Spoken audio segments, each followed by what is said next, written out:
आपके साथ ही तशरीफ फरमा है जनाब डॉक्टर तारिक शरीफ ज़ादा साहब।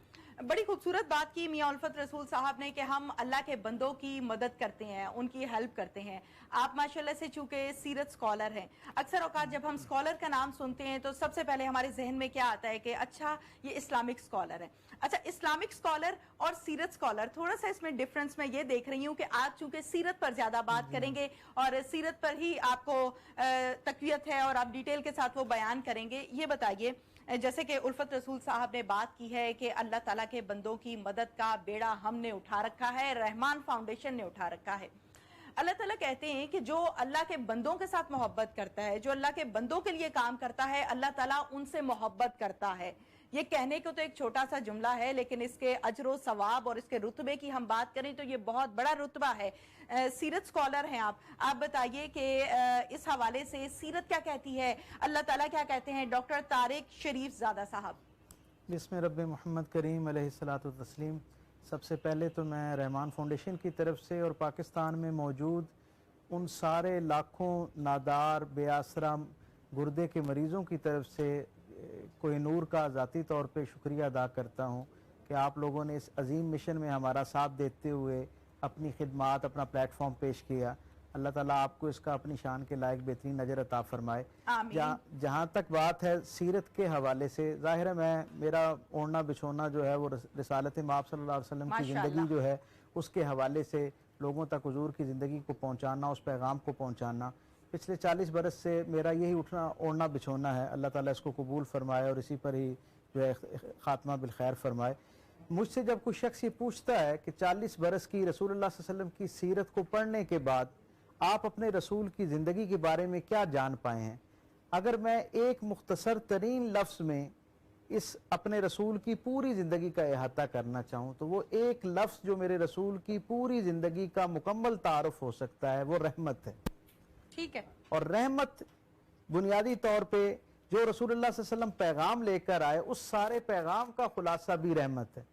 आप इस बात से अंदाज़ा लगाइए कि रिसालत माब सल्लल्लाहु अलैहि वसल्लम दुनिया से तशरीफ़ ले जाने से 3 दिन पहले की हदीस मैं आपको हदिया कर रहा हूँ। सिर्फ 3 दिन पहले जब दीन मुकम्मल हो चुका, अल्लाह का पैगाम अल्लाह की मखलूक तक पहुँच चुका, रियासत मदीना वो जो अल्लाह का पसंदीदा निज़ाम है वो एक स्टेट के तौर पर उसका नफाज हो चुका है।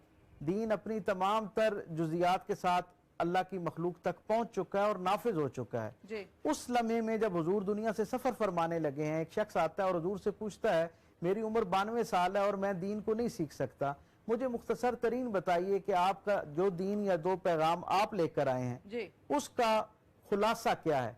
तो रसूलुल्लाह सल्लल्लाहु अलैहि वसल्लम फरमाते हैं कि जो दीन मैं लेकर आया उसमें अल्लाह तक पहुंचने का सबसे बुनियादी पैगाम और बुनियादी जरिया और वसीला जो है वो मोहब्बत है।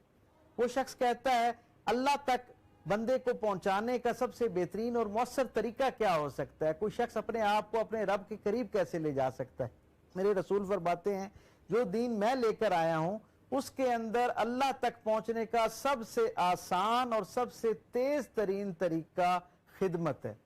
आप इससे अंदाजा लगाइए कि जो दीन आपके और मेरे रसूल हमारे लिए लेकर आए उसका बुनियादी हासिल ही ये है कि इंसान अल्लाह की मखलूक के लिए अपने आप को बतौर खिदमतगार पेश कर सके। और ये जो खिदमत करने का जज्बा है ये इतना आला और अरफा अमल है कि ये बहुत सारी इबादतें और रियाजतें जो हैं वो अल्लाह और बंदे के दरमियान फासले को इतना जल्दी ख़त्म नहीं करती जितना मखलूक के साथ खिदमत और हमदर्दी जो है वो अल्लाह और बंदे के दरमियान फासले को कम करता है।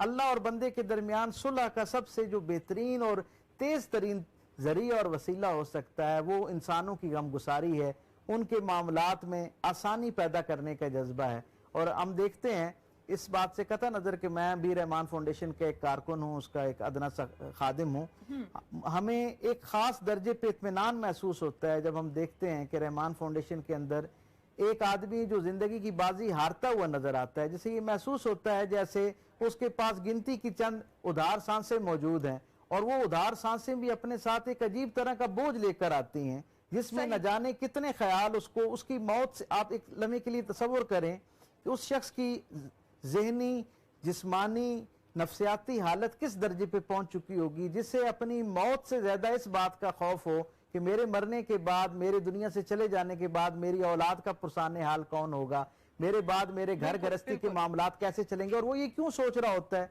इस फिक्र में क्यों मुब्तला हो चुका होता है, क्योंकि उसे पता होता है कि उसकी जिंदगी का एक एक लम्हा जो है सही। वो कीमतन खरीदा जाना, और बिल्कुल वो ठीक है। कैसे अगर एक लम्हे की भी ताखीर हो जाती है, यकीन माने ये इतना हसास नौयत का मामला है और ये हसास नौयत की बीमारी और तकलीफ है। हम ये देखते हैं, हमारा ये रोज का तजर्बा है कि अगर किसी पेशेंट को हम देखते हैं कि 2 दिन का भी अगर गैप आ जाता है तो वो उसकी हालत जो है वो खतरे में चली जाती है और फिर बहुत मुश्किल से उसको वापस बिल्कुल, जिंदगी बल्कि की तरफ इसकी लौटाना डिटेल्स पर पड़ता है।